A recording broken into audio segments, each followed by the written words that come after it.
What's such a thing that we don't figure out, and that keeps us suffering? There's one thing almost everyone struggles to figure out, and until we do, it keeps us suffering. We don't know how to let go of what we cannot control. We spend so much of our life fighting. People who won't change, situations we can't fix, past mistakes we can't undo, expectations we can't meet, thoughts we don't want to have. And the more we try to control these things, the more they control us, creating stress, disappointment, fear, and endless suffering.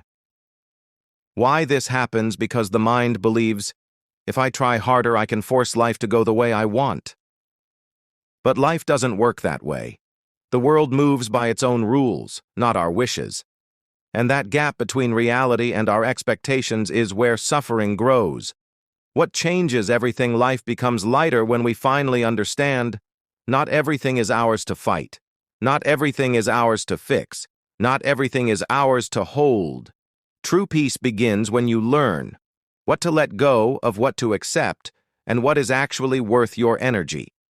And the surprising part, once you stop forcing life to be something it's not, you suddenly discover the freedom to shape the parts that are in your control. How to stop suffering emotionally. Real, practical, life-changing.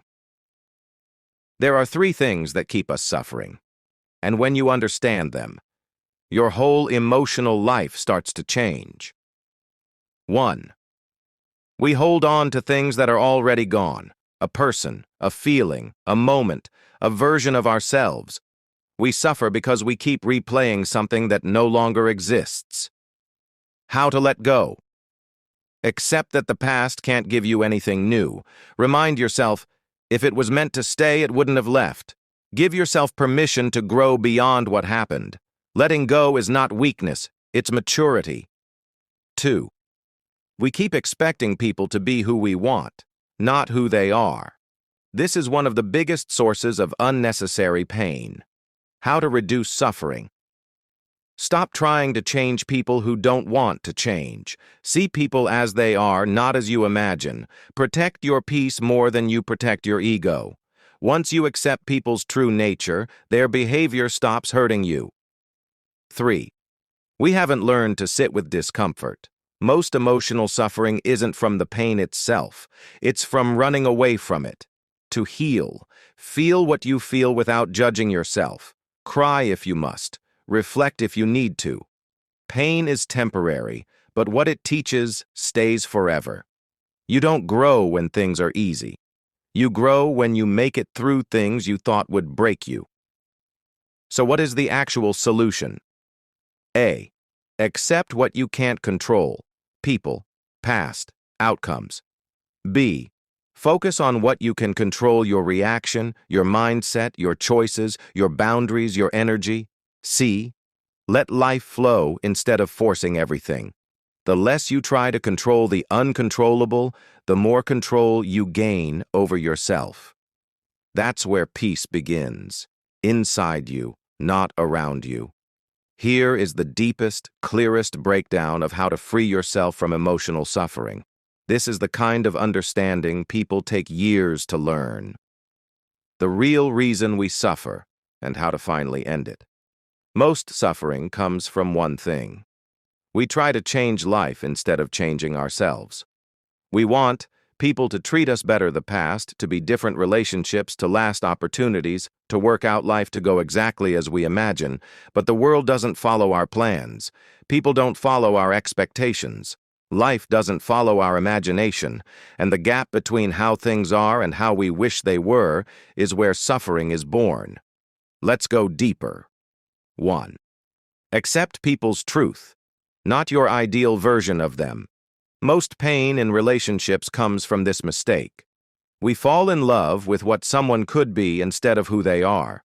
You suffer when someone is inconsistent, someone doesn't value you, someone promises but doesn't deliver, someone doesn't treat you the way you treat them. Not because of what they did, but because you expected them to be different. Freedom comes when you say, I see you clearly. I accept what you show me. I won't fight reality. This doesn't mean you tolerate disrespect. It means you stop expecting change from someone who isn't trying. 2. Stop holding on to pain that no longer belongs to you. You can't heal by staying where you got hurt. Pain becomes suffering when you replay old memories, hope the past will magically fix itself, keep giving energy to people who already moved on. Try to find closure from people who can't give it. The truth: you don't let go by forgetting. You let go by understanding it no longer serves your future.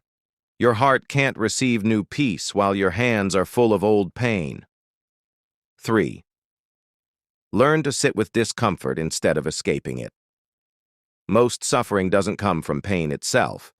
It comes from running from it. When you avoid pain, you repeat the same mistakes, you stay in the same cycles, you never understand your patterns. But when you face it, you learn, you grow, you break generational habits, you become emotionally stronger. Pain is a teacher. Suffering is ignoring the lesson. 4. Let go of the idea that life owes you something. Life doesn't guarantee happiness, fairness, perfect timing, loyal people, smooth journeys, but life does offer growth opportunities, lessons, strength, resilience. When you stop expecting life to be easy, life becomes easier. 5. Build peace within, not around you. You can't control who stays, who leaves, who betrays you, who supports you, what life takes away, but you can control your boundaries, your choices, your mindset, your habits, your character. Peace isn't something people give you. It's something you build from the inside out. The secret to ending suffering. It's simple, but powerful. Stop resisting reality. Start responding to it. When you stop fighting what is, you stop suffering. And once you stop suffering, your life becomes lighter, clearer, and more meaningful.